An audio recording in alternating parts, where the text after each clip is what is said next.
heel bones coming up towards the sit bones. You closed off the backs of your knees. They're not gripping and tight. I mean, you don't want to feel horrible pressure or anything. It's just a matter of getting the heels as close to your sit bones as is possible and comfortable, because it makes life a little bit easier for the whole process of this. So you might want to let your arms be by your sides, and you can either have them palm up or palm down, because that depends on, I want you to be comfortable. I don't want you to you know, just go, oh, well, it should be palm down, so I'll go with that. I think it's better actually if we just start with whatever works for you in a comfortable way. So we're really letting the feet connect with the floor. You really do want to get that sense of where is the base of the big toe and the big toe.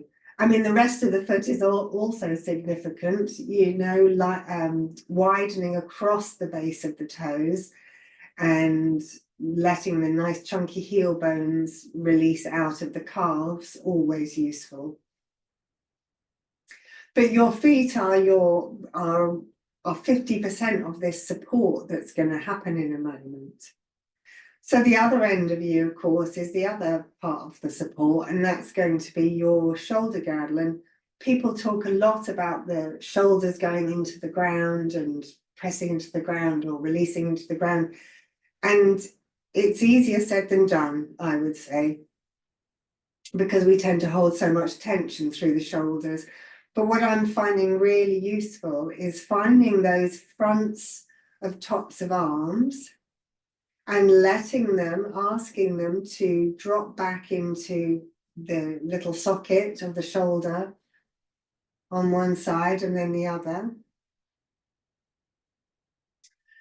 to allow the back of you to release those shoulder blades. And the shoulder blades want to be free, they're not locked and tight. So then we might think about and have a little go at just pressing through the feet. Don't lift your pelvis off the ground, but just put a little bit of force through the feet. As you put force through the feet, the legs need to undo, the knees need to be releasing, the tops of the thighs, the underneath the hip crest, in the deep fold where the hip would be as a deep fold, just under there in those tendons, all those loose ribbons we thought of last week. And then as you're pressing down through your feet, you might notice that you can let the pelvis come off the ground a millimetre and then just place it straight back down again. And then go through your thinking again. You might do it a little bit quicker, just sort of, oh yes, base of big toes and broad across the feet and nice chunky heel bones. Maybe you'll just think of releasing in the knees and pressing down through the feet and letting the pelvis come up again. So you're going to play around with this a bit. And your goal is to just feel very supported and connected in the process. And of course, we'll all be doing this at different times. So I'm not going to, you know, say when to go on up and go down. You work that out. Remember that direction, that the heads of the upper arm bones are releasing into the shoulder sockets.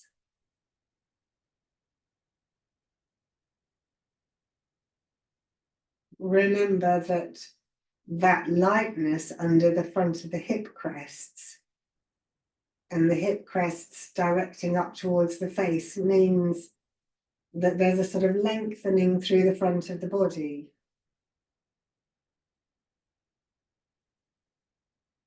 But really significantly, you want to remember that the hip crests are going away from your released sit bones. because that will make the difference to the depth of your pelvis. And if you can find a way of allowing the sit bones and the tail its freedom and directing the hip crests gently up towards your face, you'll probably find it's quite an easy process to be in a bridge, 2-foot support, or hammock, as I like to call it.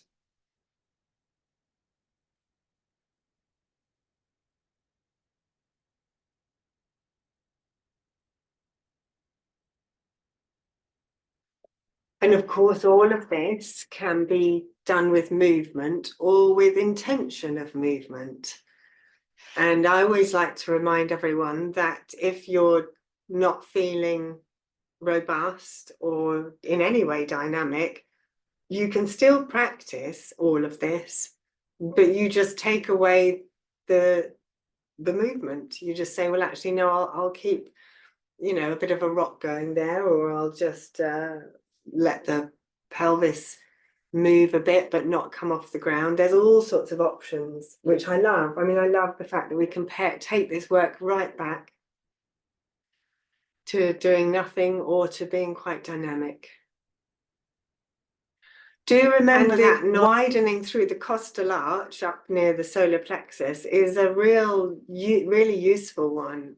If you do, the more you go up, the higher you go up, the wider that needs to go, the more intention of width through deep inside the diaphragm area, because that is another part of your support. It's connecting the top of you and the bottom of you.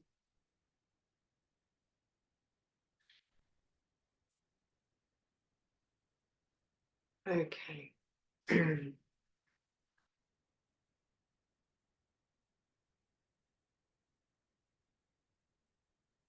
So let's, I think, finish the one you're on, or just do one more. Yeah, I think just let's start to think about finishing that bit.